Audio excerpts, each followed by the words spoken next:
But we begin today with the tangled web of Nassau County's leaky finances and perpetually out-of-balance budget.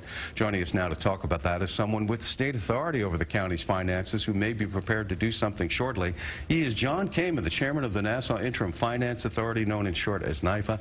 And welcome to the show, Mr. Kaiman. Glad to be here, Rich. Just to put it in short for people who don't know what NIFA is, this was put into place by the state more than 50 years ago under a different county executive, Thomas Galato, when they needed to borrow money from the state, and as a result, a state control board was put into place, and you're in charge of that. So now last night we had the lawmakers in Nassau County reject a property tax increase that the county executive said was needed to help somehow plug the budget deficit, and this right ahead of Election Day. What do you think of them doing that? Well, we're pretty concerned about what they did. You know, the bottom line is Nassau County is in dire straits financially, and the county legislature is or appears to be disconnected from the realities of the county's financial situation. Well, some critics are saying it's a cynical move because they think what will happen is right after the election, everybody gets their seats back because they're all up for election next week on Tuesday. Yeah. But they could say they oppose the property tax increase. However, then the county executive can veto that, and then it gets put back in place if they do nothing, which is what happened last year. So is that what we're looking at as a likely scenario here? That seems to be how many people think it's going to play out. However, what I think is interesting to note is that the county legislature is putting forward options that they say might create more revenue, pockets of money that they say exist. Is it realistic? Well, first of all, we don't necessarily think so because historically it's not panned out. But even if it were, there's sufficient need for that money to pay off annual expenses, current debt, current judgments. Use the money for purposes that are real. Don't just say that, let's take away other revenue sources and we're going to use this other money for something else. Well, we hear so many numbers, it's mind-boggling. Nobody could keep track of it. Right. It seems like nobody knows what the exact deficit is. Is there an exact deficit that you know of? Is it beyond control? And what is NIFA going to do about that? Right. We were looking at a deficit of about $200+ million. $200 million. For 2016. We talk about it in terms of risks. Once they vote for certain revenue streams, we reduced that projected deficit. We're now looking at a deficit of upwards of $161 million based on what they voted on.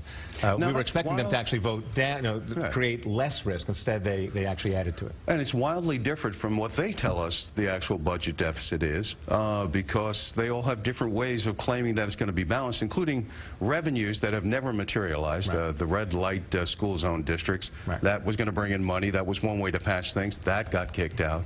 Then the casinos, they're still putting $20 million in the budget, in the county executive's budget, but everybody's run the casino proposal out of town. It's not been built. There's no location.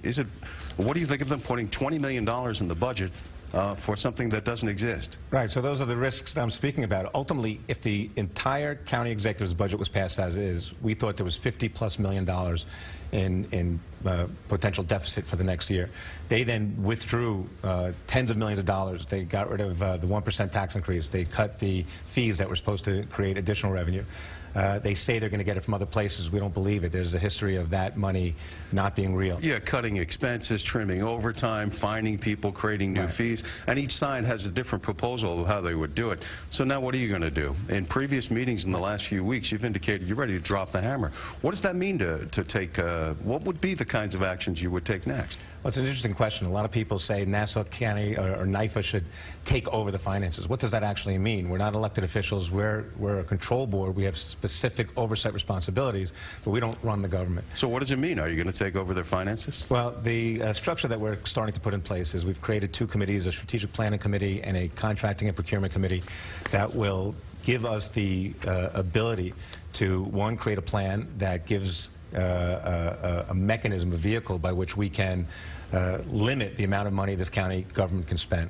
Well, does that have to be approved by anyone, or you can just come in unilaterally and say, here's the plan. This is what we're going to do? The way it works is that we would have to reject their budget. We would then be able to impose modifications. Those modifications would be that they have to now comply with these new standards that we're setting that will be put forward through these two structures that we're creating. So you'd stop paying people. You'd be cutting expenses wherever it was possible to do that on a day-to-day basis. You're not allowed to raise property taxes, Correct. though, right? Correct. Okay, well, we've already heard some grumbling from property homeowners that say, hey, wait a second, we elected these people, good or bad, to decide whether to raise our property taxes, not some state control board set up by Albany.